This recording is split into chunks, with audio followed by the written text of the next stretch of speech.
प्यारे विद्यार्थियों, आज के सेशन में 25 प्रश्नों की एक क्विज रखी गई है। ये वो इंपॉर्टेंट प्रश्न हैं जो गत एग्जाम्स में पूछे गए हैं और ये भी पॉसिबिलिटी बनती है कि आगामी होने वाले एग्जाम्स में इस प्रकार के प्रश्न पूछे जा सकते हैं। अभी 27 या 28 तारीख को संस्कृत विभाग में द्वितीय श्रेणी अध्यापक भर्ती परीक्षा का आयोजन होना है, तो उसके प्रथम प्रश्न पत्र में इस प्रकार के प्रश्न जो हैं वो अपने को देखने को मिल सकते हैं। अधीनस्थ बोर्ड की जो भर्तियां हैं उसमें भी इस प्रकार के प्रश्न जो हैं वो पूछे गए हैं। आज की जो क्विज होगी उसमें मुख्य रूप से मनोविज्ञान के प्रश्न रखे गए हैं, कुछ राजस्थान जीके के प्रश्न हैं राजस्थान जीके के, और उसके अलावा राजस्थान ज्योग्राफी के प्रश्न भी देखने को मिलेंगे। चारों विकल्प को देखने के बाद सही विकल्प जो है उसकी थोड़ी सी व्याख्यात्मक रूप में अपने जानकारी प्राप्त यहाँ पर करेंगे। तो प्रारंभ करते हैं। पहला प्रश्न आपकी स्क्रीन पे है, देखिए, राजस्थानी भाषा की प्रथम रचना है। यह प्रश्न इसलिए इंपॉर्टेंट है अब की बार रीट लेवल के लिए, क्योंकि रीट में जो बदलाव किया गया है उसमें राजस्थानी साहित्यकार और राजस्थानी साहित्य का टॉपिक जोड़ा गया है। तो मेरे ख्याल में 4-5 प्रश्न अपने को यहाँ से देखने को मिल सकते हैं। क्या पता हूबहू ये प्रश्न भी वहां पर आ जाए। राजस्थानी भाषा की प्रथम रचना है, तो पहला विकल्प यहाँ पर दिया हुआ है कोलेम मलयाला, ठीक है। दूसरा है बी में धरती धौरारी, तीसरा है राव जैत सिरोचंद और चौथा विकल्प यहाँ पर दिया गया है बाबू प्रकाश। तो इसका सही जो आंसर है वो ये रहने वाला है कोलेम याला, ठीक है। किसकी पुस्तक है? उद्योतन सूरी की है। उद्योतन सूरी की ये पुस्तक है। आगे इसका जो डिटेल है उसको अपने देखने वाले हैं। धरती धौरारी कन्हैयालाल सेठिया की रचना है, राव जैत सिरोचंद बिट्टू सुजा की रचना है और बाबू प्रकाश मोडिया जी जो है उनकी है मोड जी की, ठीक है, उनकी रचना रहने वाली है। थोड़ा सा अगर इस प्रश्न को आप देखोगे तो ये जो प्रश्न अभी पहला विकल्प था उद्योतन सूरी की रचना है, यह प्राकृत भाषा का ग्रंथ है। इसमें लिखा हुआ है प्राकृत ग्रंथ लिखा हुआ है। उद्योतन सूरी ने जालोर में रहकर 778 ईस्वी के आसपास इसकी रचना की गई थी। तो उद्योतन सूरी ने कहां पर इसकी रचना की? तो जालोर में रहकर के इसकी रचना की थी। इस बात को याद रखिए, थोड़ा सा याद रखना है इस चीज को, ठीक है। उस तात्कालिक राजस्थान यानी उस समय के राजस्थान की सांस्कृतिक जीवन की अच्छी झांकी यहाँ पर इसमें इस ग्रंथ के माध्यम से प्रस्तुत उन्होंने की थी। तो ये पहला प्रश्न अपने यहाँ पर रहने वाला है। दूसरा प्रश्न देखिए, अपने ही चैनल के प्रश्न है, किसी की कॉपी नहीं की गई है। तोल आंदोलन संबंधित है, तो यहाँ क्षेत्र के हिसाब से दिया गया है, मारवाड़ क्षेत्र से, मेवाड़ क्षेत्र से, अलवर भरतपुर से या बीकानेर से। तो इसका सही आंसर जो है तोल आंदोलन जो है वो मारवाड़ क्षेत्र में हुआ था।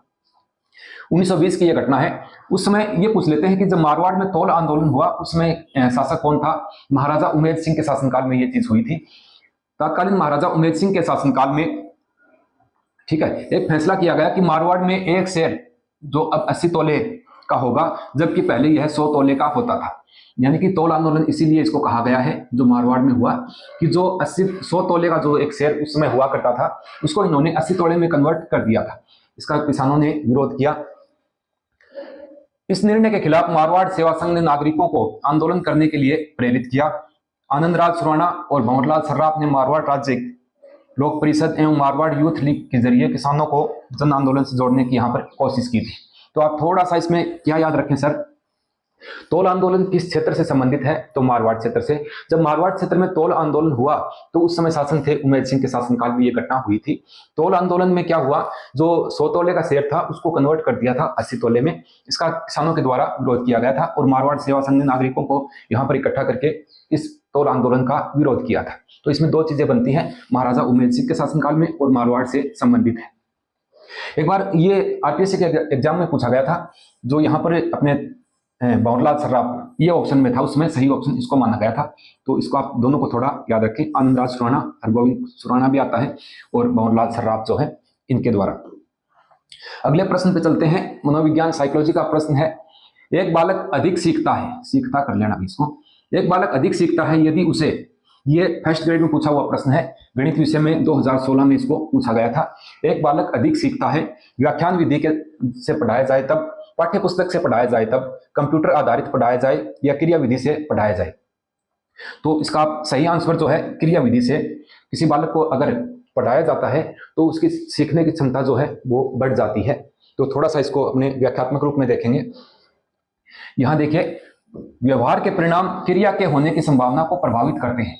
जो अपना व्यवहार होता है, कोई भी क्रिया करते हैं तो व्यवहार पर उसका इफेक्ट जरूर पड़ता है, तो प्रभावित करते हैं। एक व्यवहार जिसके पश्चात एक सुखदायक उद्दीपक जुड़ा हुआ हो उसके बार बार होने की संभावना अधिक होती है। लेकिन यदि दूसरा व्यवहार किसी दंडात्मक उद्दीपक से जुड़ा है तो उसके होने की संभावना कम हो जाती है। तो बात समझ गए होंगे, एक बालक अधिक सीख पाता है क्रियाविधि के माध्यम से, अधिक सीख पाता है। फर्स्ट ग्रेड में पूछा हुआ प्रश्न ये है। ये भी मनोविज्ञान का एक प्रश्न है। ये जो मनोविज्ञान के प्रश्न है ये आपके लिए अभी जो द्वितीय श्रेणी अध्यापक भर्ती परीक्षा का आयोजन होना है उसके लिए उपयोगी साबित हो सकते हैं। ये भाषा अधिकरण का सिद्धांत है, इसको भाषाई सिद्धांत भी कहा जाता है। और भाषाई सिद्धांत आप लोगों को पता है किसने दिया है, एक बार ऑप्शन देख लेते हैं। वुडवर्थ ने कहा दिया हुआ सिद्धांत है, नॉम चोमास्की का है, C.L. हल का है और एडविन गुथरी का है। तो इसमें सही विकल्प जो है वो अपने नॉन चोमास्की जो है इसने इसका सिद्धांत का प्रतिपादन किया था। भाषा अधिकरण का सिद्धांत जो है LED, जो अब आगे मैं थोड़ा डिटेल में आपको बताता हूँ। ये 20वीं शताब्दी के मध्य नॉम चोमास्की ने भाषा अधिकरण का सिद्धांत जो है उसको विकसित किया था। यह सिद्धांत इस बात पर जोर देता है कि हर बच्चा भाषा अधिकरण उपकरण LED के साथ पैदा होता है। LED एक काल्पनिक उपकरण है जो बच्चों को भाषा को जल्दी से सीखने और समझने में मदद करता है। यहाँ पर देखिए, जब सीटेट में इसको पूछा गया था तो ये पूछा गया था, ये नाम दे करके LED जो है, जो एक काल्पनिक उपकरण है, ये जुड़ा हुआ है नॉम चोमास्की के द्वारा। इस प्रकार से इस प्रश्न को वहां पर पूछा गया था। इन्होंने भी भाषा का सिद्धांत दिया है, रेवेज ने, इन्होंने थोड़ा अलग तरीके से बताया है। इन्होंने ये कहा कि ये LED जो है ये जन्मजात होता है और बच्चे में क्षमता होती है सीखने की, उसके आधार पर बच्चा सीखता है। जबकि रेवेज जो है उन्होंने थोड़ा सा इसको बदलाव करके यहाँ पर बताया था। इन्होंने भाषा की उत्पत्ति के बारे में सिद्धांत दिया था। इनके मुताबिक आदिम मानव जब समूह में आए तो पहले कुछ ध्वनियां निकली और फिर कालांतर में शब्द और भाषा का जन्म यहाँ पर हुआ है। इनका मानना है कि वंशानुगत ये चीजें होती हैं। बच्चा जिस माहौल में रहता है, जिन ध्वनियों को सुनता है, उस आवाज को वो पकड़ता है और उसके माध्यम से भाषा का विकास होता है। ठीक है। जबकि ये LED जो है, इसको आप अलग याद रखना, ये नॉन चोमास्की का है और ये वंशानुगत रूप से परिवार में रह करके जो भाषा सीखी जाती है उसके हिसाब से प्रश्न आए तो रेवेज के हिसाब से अपने इसको करते हैं। यहां देखिए, अच्छा प्रश्न है, GK का प्रश्न यहां पर रहने वाला है। निम्न में बिसा जाति की कुल देवी कौन सी है? ठीक है, तो पहला विकल्प यहां पर है आशापुरा माता, खुगाली माता, तन्नौट माता या स्वांग्या माता। बिसा जाति जो है ये अपने को पता है कि बाड़मेर जैसलमेर क्षेत्र में उस साइड में बिसा जाति पाई जाती है। तो आशापुरा माता जो है ये इनकी कुल देवी मानी जाती है। कुल देवी से रिलेटेड प्रश्न कई बार आ जाता है, जैसे मेवाड़ का जो गोहिल वंश है उसकी जो कुल देवी है बाण माता मानी जाती है। यादव वंश की कुल देवी केला देवी को माना जाता है। जोधपुर के राठौड़ वंश की जो कुल देवी है वो नागनेची माता है। बीकानेर के राठौड़ वंश की कुल देवी जो है उसको करणी माता है। इस प्रकार से जैसे अग्रवाल समाज की कुल देवी जो है वो रानी सती को माना जाता है, उसी प्रकार से बिसा जाति की जो कुल देवी है वो आशापुरा माता है। नाई समाज की कुल देवी जो है वो नारायणी माता को माना जाता है। आशापुरा माता जो है, इसके प्रसिद्ध मंदिर जो है वो नाडोल पाली में बना हुआ है। इसके अलावा बाड़मेर में इसके मंदिर हैं और अपने राजस्थान से बाहर देखें तो कच्छ गुजरात में भी इसके मंदिर बने हुए हैं। खुगाली माता जो है पाली में इसका मंदिर है। तन्नौट माता जैसलमेर में है। स्वांग्या माता या आउड माता जिसे कहते हैं जैसलमेर से है। थोड़ा सा व्याख्यात्मक रूप में इस चीज को देख लेते हैं। आशापुरा माता को बिसा जाति की कुलदेवी माना जाता है और याद रखना बिसा जाति के लोग जो हैं वो कभी मेहंदी नहीं लगाते। बिसा जाति का तीर्थ स्थल जो है वो सोजत पाली को माना जाता है, क्योंकि सोजत पाली में मेहंदी जो है उसका उत्पादन अधिक होता है। बिसा जाति के लोग कभी मेहंदी नहीं लगाते हैं। बिसा जाति के लोगों का तीर्थ स्थल जो है वो सोजत पाली को माना जाता है। आशापुरा माता के दो प्रमुख मंदिरों की बात करें तो राजस्थान के नाडौल पाली में एक मंदिर इसका बना हुआ है, पोखरण में भी है और माधेराबाद में भी इसका मंदिर बना हुआ है। जैसा कि मैंने आपको बताया कि कच्छ गुजरात में भी आशापुरा माता जो है इसका प्रसिद्ध मंदिर बना हुआ है। वैसे ऐसे भी कहते हैं कि शाकंभरी माता जो है उसी का अवतार आशापुरा माता को माना जाता है। ये बहुत ही इंपॉर्टेंट प्रश्न है। प्रक्षा प्रतिमान का विकास किया गया था, फर्स्ट ग्रेड में आया था भूगोल विषय में, 2016 में ये प्रश्न आया हुआ प्रश्न है। पहला विकल्प आपके सामने है, सचमैन ने किया था, उसके बाद में विल्मन ने, स्किनर ने या फ्राइड ने। तो इसका सही जो आंसर है वो सचमैन है। ये कई जगह सुचमैन भी लिखा हुआ अपने को मिलता है। प्रक्षा प्रतिमान क्या है, इस चीज को अपने थोड़ा सा डिटेल में अगर देखें तो इसको पूछताछ प्रशिक्षण प्रतिमान भी कहा जाता है। एक बार ये जब परीक्षा में आया था तो प्रक्षा प्रतिमान नहीं लिखा हुआ था, पूछताछ प्रशिक्षण प्रतिमान लिखा हुआ था। ये प्रश्न आया था कि पूछताछ प्रशिक्षण प्रतिमान जो है इसका प्रतिपादन किसके द्वारा किया गया था? सुचमैन के द्वारा किया गया था। प्रक्षा प्रतिमान को पूछताछ प्रशिक्षण प्रतिमान भी कहा जाता है। ये एक वैज्ञानिक तरीके से पूछताछ करने का तरीका होता है। वैज्ञानिक पूछताछ के विश्लेषण के जरिए छात्रों को नया ज्ञान देने के लिए प्रेरित यहाँ पर किया जाता है। इस प्रतिमान को J.R. सुचमैन, ये जब सेकंड ग्रेड में आया तब सचमैन ही लिखा हुआ था विकल्प में, ठीक है। मनोविज्ञान में थोड़ा सा ऊपर नीचे चीजें हो जाती हैं। यह प्रतिमान आगमनात्मक विधि सिद्धांत पर आधारित होता है। इस प्रतिमान का इस्तेमाल छात्रों को पूछताछ का प्रशिक्षण देने के लिए किया जाता है। इसमें छात्रों में वैज्ञानिक दृष्टिकोण विकसित होता है। यह प्रतिमान सूचना प्रसंस्करण के परिवार से जुड़ा हुआ है। इसमें छात्र शिक्षक से सवाल पूछते हैं और जवाब यहाँ पर उनको मिलता है। तो ये आप याद रखना, पुनः एक बार देख लीजिए। ये अच्छा प्रश्न है, इंपॉर्टेंट है। प्रक्षा प्रतिमान का विकास किया गया था तो सुचमैन के द्वारा किया गया था, ठीक है। इसको पूछताछ प्रतिमान सिद्धांत भी कहा जाता है, इस बात को आप अवश्य याद रखें। आगे चलते हैं और नेक्स्ट प्रश्न पर नजर डालते हैं। यह प्रश्न एक आसान है और कई बार आसान प्रश्न जो है वो भी अपने गलत हो जाते हैं, क्योंकि कई बार अपने सही विकल्प पे ध्यान नहीं देते हैं। कई बार पढ़ा हुआ प्रश्न होता है, विकल्प पे ध्यान नहीं देने की वजह से वो चीजें गलत हो जाती हैं। यहाँ बारिश की लोक देवी लिखा हुआ है, जबकि इसको वर्षा की लोक देवी भी कहा जाता है। इसको कहा जाता है देवत माता, नारायणी माता, विरात्रा माता और जिलानी माता। तो इसका बारिश की लोक देवी जो है अपने राजस्थान में, वो देवत माता को माना जाता है। देवत माता का प्रसिद्ध मंदिर जो है वो टोंक जिले में बना हुआ है। देवत माता का प्रसिद्ध मंदिर कहाँ है? टोंक में है, ठीक है। यहां बात कर लेते हैं नारायणी माता जो है, इसका मंदिर बिरवा की पहाड़ी अलवर में है, ठीक। और विरात्रा माता चौहटन बाड़मेर में इसका प्रसिद्ध मंदिर है। विरात्रा माता का चौहटन बाड़मेर में। ये जो विरात्रा माता है ये भोपा जाति की कुल देवी मानी जाती है। और जो चौहटन स्थान जो है ये किसके लिए प्रसिद्ध है सर? ये गोंद के लिए प्रसिद्ध है। चौहटन स्थान गोंद के लिए प्रसिद्ध है। जिलानी माता बहरोड अलवर, अब तो बहरोड खुद जिला हो गया, बहरोड अलवर मैं यहाँ पर लिख रहा हूँ एक बार। तो यहाँ पर इनका प्रसिद्ध मंदिर बना हुआ है। तो आप याद रखें कि बारिश की लोक देवी जो है वो देवत माता है, और बारिश का लोक देवता पूछे तो अपने को मामादेव को कहा जाता है। मामादेव को राजस्थान का इंद्र भी कहा जाता है, ठीक है। थोड़ा सा व्याख्यात्मक रूप में यहाँ इसका एक्सप्लेनेशन देख लेते हैं। देवत माता को वर्षा की लोक देवी कहा जाता है। इनका प्रसिद्ध मंदिर टोंक जिले के छान नामक स्थान पर बना हुआ है, ठीक है। बारिश नहीं होने पर इनकी पूजा की जाती है। वर्षा का लोक देवता जो है वो मामादेव को कहा जाता है। नारायणी माता का प्रसिद्ध मंदिर अलवर में है। विरात्रा माता का प्रसिद्ध मंदिर चौहटन बाड़मेर में है। और जिलानी माता का मंदिर अलवर में है, बहरोड अलवर में है, ठीक है। आगे चलते हैं और एक अच्छा प्रश्न देख लेते हैं। यह प्रश्न भी बहुत ही इंपॉर्टेंट है। कई दफा राज सिंह से प्रश्न यहाँ पर पुटअप होते हैं। टीका दौड़ महोत्सव प्रारंभ किया गया था किस शासक के द्वारा? पहला विकल्प यहाँ पर दिया हुआ है महाराणा प्रताप, दूसरा विकल्प आपके सामने है राज सिंह, तीसरा है राणा सांगा और चौथा है अमर सिंह।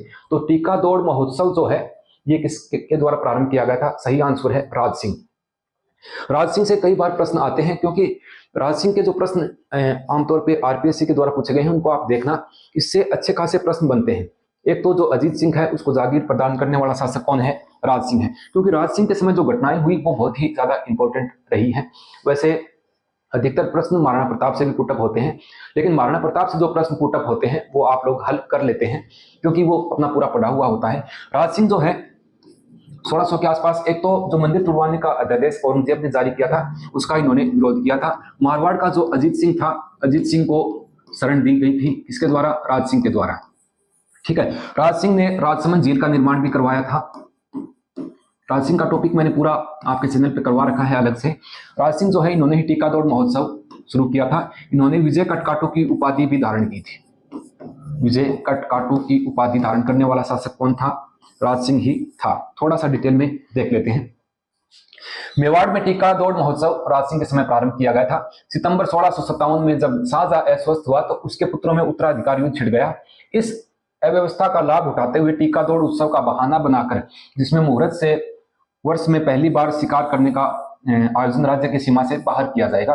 ये जो टीका दौड़ महोत्सव शुरू किया गया था इसमें मुख्य रूप से ये एक शिकार पे जाने का बहाना था, जबकि जो मुगलों के द्वारा जो छोटी छोटी छावनियां बनाई गई थी तो इस टीका दौड़ महोत्सव के माध्यम से उन छावनियों को नष्ट किया जाता था।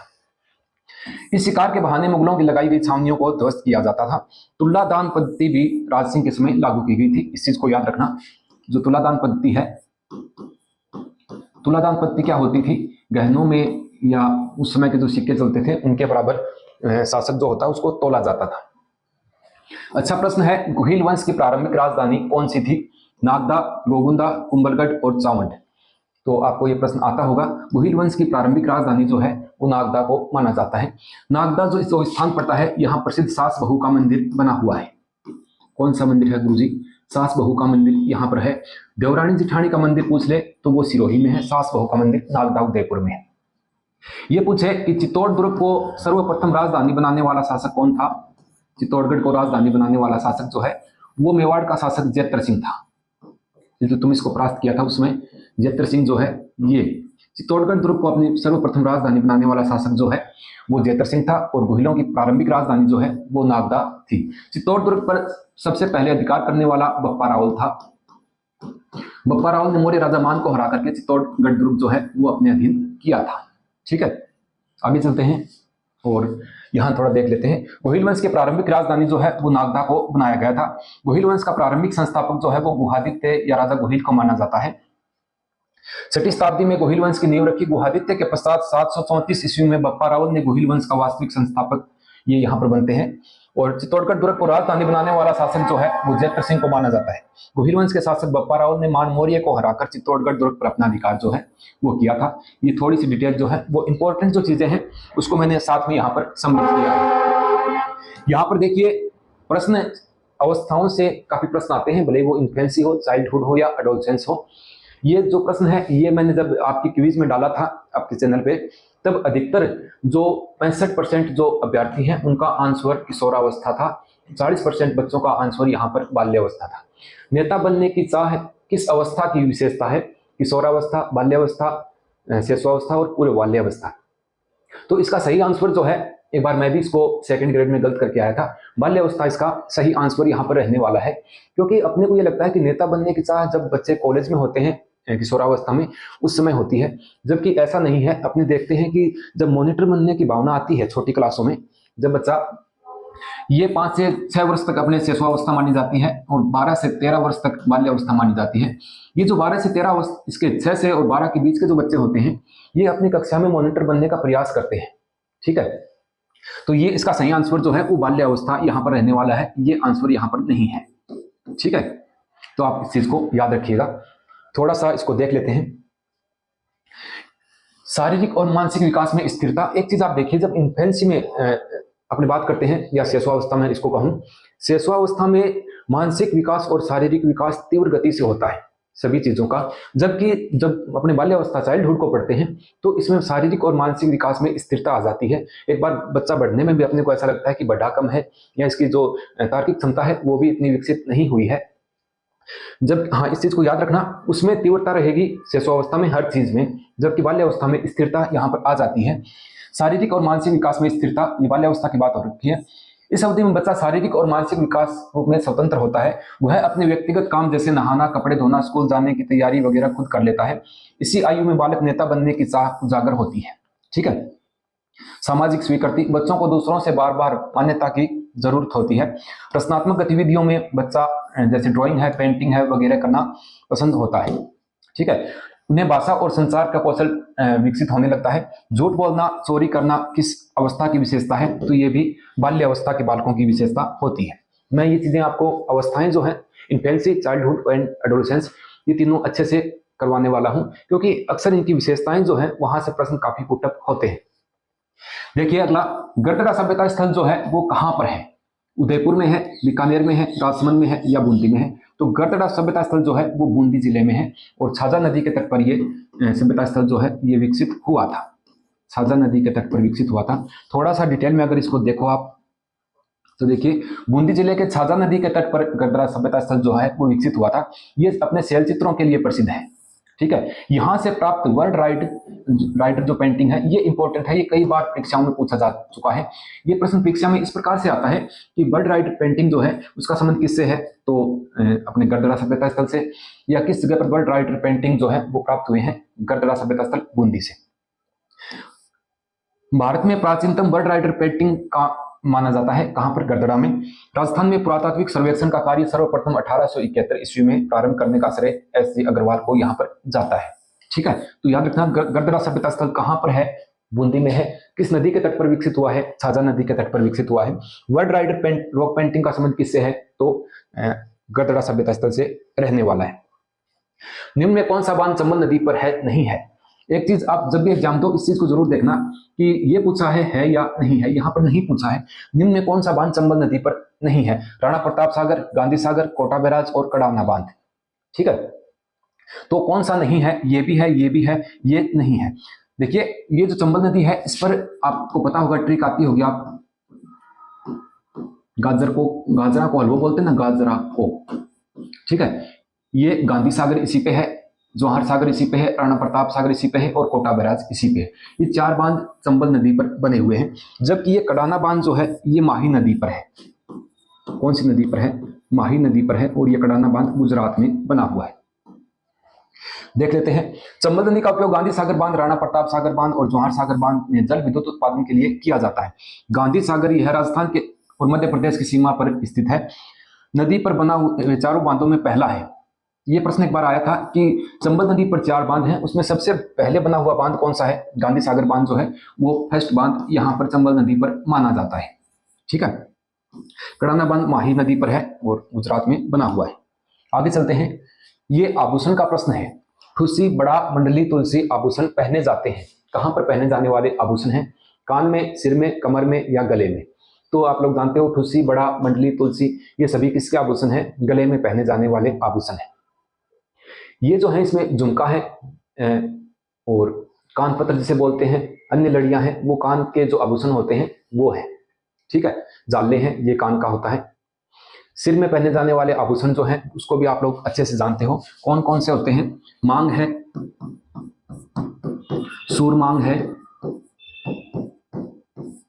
ठीक है, ताविक है, रखड़ी है, बोरला, फिणी। ठीक है, इस प्रकार से काफी सारे आभूषण जो हैं वो सिर या मस्तक के आभूषण होते हैं। ये कनकती वगैरह ये कमर के आभूषण होते हैं। और गले में पहने जाने वाले अन्य आभूषण जो हैं वो कुछ इस प्रकार से होते हैं। असली है, तिमणिया है, कंठी है, तेरता है, कांठला है, चैन, मोती की माला, तख्ती, सांविया, चौकड़ा, माला, मटर माला, गुलीबंद, हमेल जो है ये सारे आभूषण जो हैं ये गले में पहने जाने वाले आभूषण हैं। आभूषणों से कई बार आरपीएससी जो एग्जाम आयोजित करवाती है उसमें प्रश्न पूछ लिए जाते हैं। आगे बात करते हैं। राम स्नेही संप्रदाय की मुख्य पीठ स्थित है। ये वेरी इंपॉर्टेंट प्रश्न है। ये वेरी इंपॉर्टेंट प्रश्न रहने वाला है कि राम स्नेही संप्रदाय की प्रधान पीठ कहाँ है? शाहपुरा में है, आसिंद में है, मांडलगढ़ में है या रेण में है? तो इनकी प्रधान पीठ जो है वो शाहपुरा भीलवाड़ा में है। कहां पर है? शाहपुरा भीलवाड़ा में। ठीक है, इनके जैसे वो ट्रिक है सारे सिक्के, सारे सिक्के। ठीक, इसमें ये शाहपुरा में है, ये रेण है, ये सिंहथल है और ये खेड़ापा है। ठीक, यहां देख लेते हैं एक बार। राम स्नेही संप्रदाय की प्रमुख पीठ जो है वो भीलवाड़ा जिले के शाहपुरा में बनी हुई है। यह वही जगह है जहां स्वामी रामचरण जी महाराज का अंतिम संस्कार हुआ था। राम स्नेही संप्रदाय की स्थापना संत रामचरण जी के द्वारा ही की गई थी। इन्होंने इस संप्रदाय को आध्यात्मिक और दार्शनिक आधार दिया था। राम स्नेही संप्रदाय की अन्य पीठें अपने देखें तो जो शाखाएं हैं, जो सिंहथल शाखा है उसके संस्थापक हरिराम जी हैं। यहाँ आप थोड़ा सा गौर से देखिए, यहाँ से प्रश्न कई बार आता है। खेड़ापा जोधपुर में जो संस्थापक रहे हैं वो रामदास जी रहे हैं और रेण शाखा जो है वो संत दरियाव जी उसके संस्थापक रहे हैं। इसके एक ट्रिक मैं बच्चों को पढ़ाते टाइम बताया करता था, सारे सिक्के होते ना वैसे ये शाहपुरा है, ये रेण है, ये सिंहथल है और ये खेड़ापा। ये 4 जगह जो है वो राम स्नेही संप्रदाय के लोगों की प्रसिद्ध पीठ जो है। और राम स्नेही संप्रदाय का जो प्रसिद्ध मेला है वो फूलडोल मेला लगता है। कुमट का दुर्ग कहा जाता है, किस किले को कुमट का दुर्ग भी कहते हैं? तो यहाँ पर देखिए सोनारगढ़ है पहले, फिर उसके बाद में आपके सामने सिवाना दुर्ग दिया हुआ है, बटनेर का दुर्ग है और लोहागढ़ है। तो कुमट का किला किसको कहा जाता है? तो सिवाना दुर्ग, बाड़मेर का जो सिवाना दुर्ग है इसको कहा जाता है कुमट का दुर्ग। ठीक है, सिवाना दुर्ग बाड़मेर का जो है इसका निर्माण वीर नारायण पंवार ने करवाया था। इस बात को आप जानते हो, वीर नारायण पंवार जो है इनके द्वारा इसका निर्माण कार्य करवाया गया था सोनारगढ़ किले सिवाना दुर्ग का। सिवाना दुर्ग पर अलाउद्दीन खिलजी ने भी आक्रमण किया है। कुछ डिटेल इस प्रकार से है। इसको मारवाड़ के शासकों की शरण स्थली भी कहा जाता है। इसके चारों तरफ कुमट नामक पौधों की संख्या अधिक है, इसलिए इसे कुमट का दुर्ग भी कहा जाता है। वीर नारायण पंवार जो है इन्होंने इसका निर्माण करवाया था। और ये वीर नारायण कुमार राजा भोज अपने पुराने समय में पढ़ते हैं, उनके पुत्र रहे हैं। इस किले का निर्माण 10वीं शताब्दी में हुआ है। सिवाना दुर्ग के बारे में कुछ अन्य बातें जाने तो सिवाना दुर्ग में 10,000 साल पुराना बांडेलाव तालाब है। ये बांडेलाव तालाब वही है जिसको गोमांस से दूषित किया था अलाउद्दीन खिलजी ने, गाय काटती थी बांडेलाव तालाब में, वो है। 1308 में अलाउद्दीन खिलजी ने यहाँ पर अधिकार किया और इसका नाम बदल करके खेराबाद कर दिया था। खेराबाद, अलाउद्दीन खिलजी जहां भी गया है वहां पर आक्रमण करके, जैसे चित्तौड़गढ़ दुर्ग पर 1303 में आक्रमण किया और चित्तौड़गढ़ किले का नाम बदल करके खिजराबाद कर दिया था। ठीक है, आगे चलते हैं। मेवाड़ में युद्ध के समय वसूल किया जाने वाला कर कौन सा है? मेवाड़ क्षेत्र का कर, पहला ऑप्शन है गलीम बराड़, ओबियाना, सिंगोटी या हिदबराई। तो कौन सा कर यहाँ पर है आप थोड़ा देखिएगा। गनीम बराड़ जो है ये मेवाड़ क्षेत्र में लिया जाने वाला कर था। ठीक है, कौन सा? गनीम बराड़। ओबियाना ये अलवर भरतपुर साइड में पानी पर लिया जाने वाला कर था। पानी पर लिया जाने वाला कर कौन सा था सर? ओबियाना जो है धौलपुर साइड में। सिंगोटी ये पशुओं के क्रय विक्रय पर लिया जाने वाला कर था। पशुओं के क्रय विक्रय पर लिया जाने वाला कर कौन सा था? सिंगोटी था। और हिदबराई जो है ये मारवाड़ क्षेत्र में जो माड़ी होते थे उनसे माड़ियों से लिया जाने वाला कर था। ठीक है, थोड़ा डिटेल में देखते हैं। गनीम बराड़ मेवाड़ क्षेत्र में युद्ध के समय वसूल किया जाने वाला एक कर था। ओबियाना पानी पर लगाए जाने वाले टैक्स को आबियाना कहा जाता था। सिंगोटी पशुओं के विक्रय के समय वसूल किया जाने वाला एक कर था। हिदबराई मारवाड़ क्षेत्र में माड़ियों से लिया जाने वाला कर था। जाजम लाग भूमि के क्रय विक्रय पर लिया जाने वाला कर। और डांड कर माल को एक राज्य से दूसरे राज्य में ले जाने पर लाग जो होती थी वो डांड कर के नाम से जानी जाती थी। तो आपके समझ में आया होगा। गनीम बराड़, ओबियाना, सिंगोटी, हिदबराई, जाजम, डांड लाग, चारों की बात यहाँ पर हो गई है। आगे चलते हैं। राजस्थान में लोहा उत्पादक क्षेत्र कौन सा है? तो मोरिजा बेनोल है, निमला क्षेत्र है, नाथरा किपोल क्षेत्र है या उपरोक्त सभी। तो राजस्थान में जो लोहा उत्पादक क्षेत्र है वो सभी है। मोरिजा बेनोल जयपुर में, निमला क्षेत्र जो है ये भी जयपुर में है, नाथरा किपोल तो उपरोक्त सभी जो है वो इसका सही आंसर रहने वाला है। एक बार देख लेते हैं अन्य राजस्थान में लोहा उत्पादक क्षेत्र जो है वो कौन से हैं। जयपुर में वानोल क्षेत्र जो है वो है, दौसा में मोरिजा बेनोल जो है, सीकर में नीम का थाना, बूंदी में लोहारपुर, भीलवाड़ा में इंदरगढ़, बांसवाड़ा में लामिया, डूंगरपुर में तलवाड़ा। ठीक, लो एस के लिए जाना जाता है। डाबला नाथरा की पोल, ठीक, और थुर उंडेर जो क्षेत्र जो है वो, और लोहारिया क्षेत्र, ये डूंगरपुर के जो क्षेत्र हैं ये भी लोहा उत्पादक क्षेत्रों के अंतर्गत आते हैं। जब अपने खनिज जो हैं, खनिज संसाधन, वहां से प्रश्न आता है तो लोहे के बारे में कई बार प्रश्न पूछ लिया जाता है। पुनः प्रश्न आ गया है, शेषवावस्था की विशेषता नहीं है। इन्फेंसी की कौन सी विशेषता यहाँ पर नहीं है दिए गए विकल्प में? शारीरिक विकास में तीव्रता होती है। एक बात मैंने आपको शुरू में बताई थी, शेषवावस्था में शारीरिक और मानसिक विकास में तीव्रता रहेगी हर काम में। और स्थिरता की कहीं बात आ जाए, शारीरिक और मानसिक विकास में स्थिरता है, तो बाल्यावस्था यहाँ पर रहने वाला है।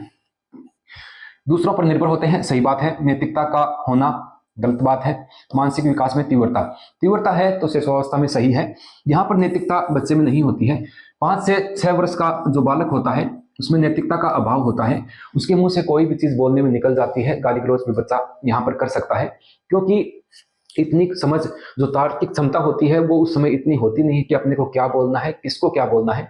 कोई बड़ा परिजन आते हैं उनके सामने बच्चे कई बार जल्दबाजी में इस प्रकार से बोल देते हैं, क्योंकि वो शेषवावस्था के बालक होते हैं। 5 से 6 वर्ष का बालक इस प्रकार की हरकतें करता है, तो नैतिकता का होना, नैतिकता उसमें नहीं होती है। देख लेते हैं एक बार थोड़ा डिटेल में। शेषवावस्था में शिशु अंतर्मुखी तथा जिज्ञासा प्रवृत्ति का होता है। शेषवावस्था के अंतिम वर्षों में सामाजिक भावना का विकास प्रारंभ हो जाता है। शेषवावस्था का बालक दूसरों पर निर्भर होता है और शेषवावस्था में नैतिकता का अभाव होता है। ठीक है, तो वहां अपना विकल्प था कि नैतिकता का होना, तो वो गलत आंसर यहां पर था। आदिवासियों में लीला मोरिया संस्कार क्या है?